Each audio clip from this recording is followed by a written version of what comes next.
Magandang umaga mga ka-happy hour. Narito ang mga balita para sa MBC TV Network News Update, 9 AM edition. Pondo para sa special election sa ika-4 na distrito ng Cavite, hahanapan ng paraan. Yan ang MBC TV Network News, ni Tina Nolasco. Tiniyak ng Commission on Election o COMELEC na hahanapan ito ng pondo ang isasagawang special election sa ika-4 na distrito ng Cavite matapos mabakante ni Representative Kiko Barsaga ang posisyon. Sinabi ni COMELEC Chairman George Erwin Garcia, aabot sa 200 million pesos ang budget na kakailanganin at hindi napaghandaan ng komisyon ng naturang halalan kaya kailangan pa nilang humanap ng pagkukunan ng pondo. Paliwanag ni Garcia, walang ibang opsyon ng COMELEC kundi magsagawa ng special election at dapat maisagawa ito mula sa 60 araw hanggang 70 araw mula nang mabakante ang nasabing posisyon. Sa datos, mahigit 437,000 ang rehistradong botante ang maapektuhan ng nasabing special election.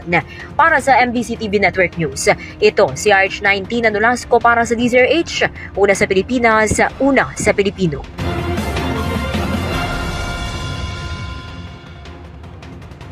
Samantala, PNP, kinumpirmang na-confine sa ICU si dating DPWH Secretary Bonoan matapos dumalo sa pagdinig sa Sandigan Bayan.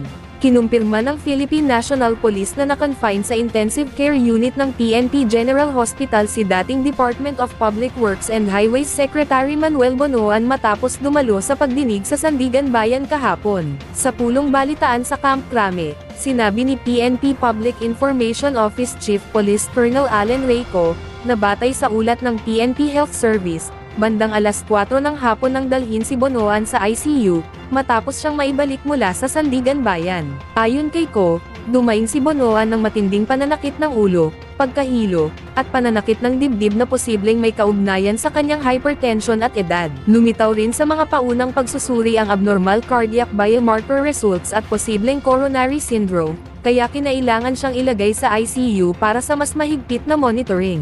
Binigyan din siya ng karagdagang gamot at isinailalim sa iba pang pagsusuri, habang ini-refer naman sa isang cardiologist para sa angkop na pangangasiwa ng kanyang kondisyon.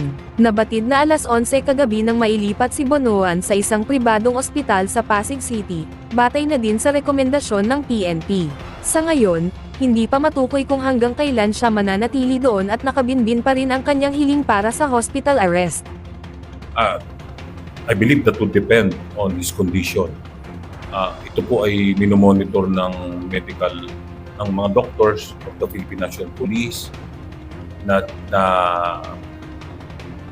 examine din siya ng doctors ng Sandigan Bayan, I believe, and of course, yung pong sa private institution ngayon. At yan ang mga balita para sa MBC TV Network News Update, 9 AM edition. Abangan ang mga susunod na balitaan mamaya, para sa 10 AM edition.